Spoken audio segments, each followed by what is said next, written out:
During Arctic summer, from approximately the 22nd to the 25th of June, at a high enough latitude and altitude, you can watch a phenomenon known as the midnight sun, where the sun stays continuously visible in the sky for 3 days straight. The midnight sun rises on the 22nd, and for the next 72 hours never disappears from sight, slowly ascending and descending every 12 hours, showing 3 brilliant sunsets and sunrises without ever actually setting below the horizon. In the Brighton Examiner of July 1870, United States Ambassador to Norway Mr. Campbell described his experience witnessing the midnight sun with a group of gentlemen on a cliff 1,000 feet above the Arctic Sea at the 69th north parallel. It was late but still sunlight. The Arctic Ocean stretched away in silent vastness at our feet. The sound of the waves scarcely reached our airy lookout. Away in the north the huge old sun swung low along the horizon, like the slow beat of the tall clock in our grandfather's parlor corner. We all stood silently, looking at our watches. When both hands stood together at 12 midnight, the full round orb hung triumphantly above the waves. A bridge of gold running due north spangled the water between us and him. There he shone in silent majesty which knew no setting. We involuntarily took off our hats. No word was said. Combine the most brilliant sunrise you ever saw, and its beauties will pall before the gorgeous coloring which lit up the ocean, heaven, and mountains. In half an hour the sun had swung up perceptibly on its beat. The colors had changed to those of morning. A fresh breeze had rippled over the florid sea. One songster after another piped out of the ground behind us. We had slid into another day. From the land of the midnight sun. Tourists from Haparanda prefer going to Ayasaksa, a hill 680 feet above the sea, from which, through 8 or 10 miles south of the Arctic Circle, they can see the midnight sun for 3 days. As the voyage drew to a close, and we approached the upper end of the Gulf of Bothnia, the twilight had disappeared, and between the setting and rising of the sun hardly 1 hour elapsed. Haparanda is in 65 degrees 31 minutes north latitude and 41 miles south of the Arctic Circle. It is 1 degree 18 minutes farther north than Archangel and in the same latitude as the most northern part of Iceland. The sun rises on the 21st of June at 12:01 a.m. and sets at 11:37 p.m. From the 22nd to the 25th of June, the traveler may enjoy the sight of the midnight sun from Avasaksa, a hill 680 feet high and about 45 miles distant. If the Earth were actually a spinning globe revolving around the sun, the only place such a phenomena as the midnight sun could be observed would be at the poles. Any other vantage point from 89 degrees latitude downwards could never, regardless of any tilt or inclination, see the sun for 24 hours straight.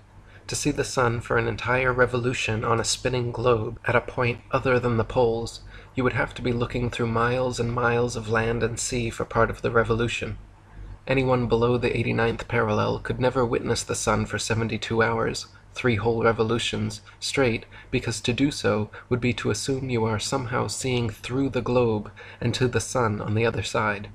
Since such an assumption is ridiculous, and yet the midnight sun can clearly be seen as low as the 65th parallel, this is another absolute proof that the Earth is the flat, stationary center of the universe.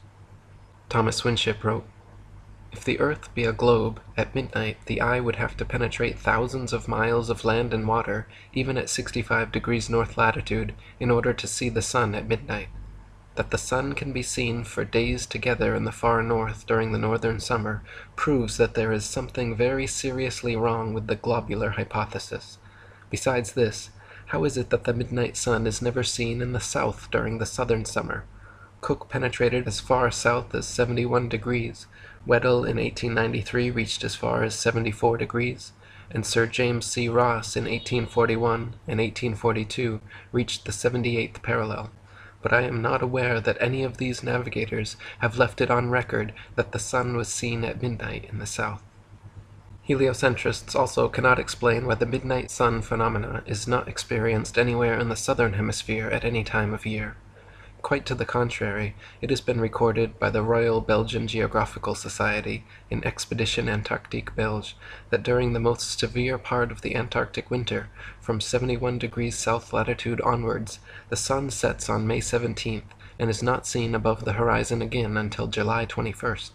This is completely at odds with the ball Earth theory, but easily explained by the flat Earth model. The midnight sun is seen from high altitudes in extreme northern latitudes during Arctic summer because the sun, at its innermost cycle, is circling tightly enough around the polar center that it remains visible above the horizon for someone at such a vantage point. Likewise, in extreme southern latitudes, during Arctic summer, the sun completely disappears from view for over 2 months, because there, at the northern tropic, at the innermost arc of its boomerang journey, the sun is circling the northern center too tightly to be seen from the southern circumference. Samuel Rowbotham wrote, "It is evident that in the great encircling oceans of the south, and the numerous islands and parts of continents which exist beyond that part of the earth where the sun is vertical, cannot have their days and nights, seasons, etc., precisely like those in the northern region. The north is a center, and the south is that center radiated or thrown out to a vast oceanic circumference, terminating in circular walls of ice, which form an impenetrable frozen barrier.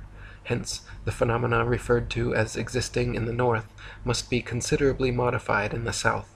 For instance, the north being central, the light of the sun advancing and receding gives long periods of alternate light and darkness at the actual center, but in the far south, the sun, even when moving in its outer path, can only throw its light to a certain distance, beyond which there must be perpetual darkness.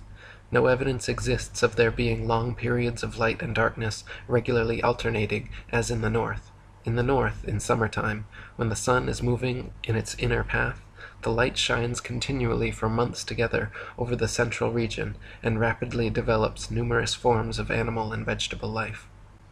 In typical reverse-engineered damage control fashion, trying to explain away the midnight sun, problematic Arctic and Antarctic phenomena, and the fact that Polaris can be seen to 23.5 degrees south of the equator, desperate heliocentrists in the late 19th century again modified their theory to say the ball Earth actually tilts back 25.5 degrees on its vertical axis, thus explaining away many problems in one swoop. If it simply tilted the same direction constantly, however, this would still not explain the phenomena, because after 6 months of supposed orbital motion around the sun, any amount of tilt would be perfectly opposite, thus negating their alleged explanation for Arctic and Antarctic irregularities. To account for this, heliocentrists then added that the Earth also wobbles in a complex combination of patterns known as planetary nutation, the Chandler wobble, and axial precession, which, in their vivid imaginations, somehow explains away common sense. Common sense, however, says that if the heat of the sun travels 93 million miles to reach us, a small axial tilt and wobble, the difference of a few thousand miles, should be completely negligible. If the ball Earth actually spun around 93 million miles from the sun, regardless of any tilt or wobble, temperature and climate the whole world over should be almost completely uniform. If the heat of the sun truly traveled 93 million miles to reach the Earth's equator, the extra few thousand miles to the poles, regardless of any supposed tilt or wobble, no matter how extreme, would surely be negligible in negating such intense heat. E. Eschini wrote, "The supposition that the seasons are caused by the Earth's annual motion round the sun at a mean distance of 93 million miles is grotesque. According to Piazzi, the size of the sun is in proportion to the Earth as 329,360 to 1. The diameter exceeds that of the Earth 112 times.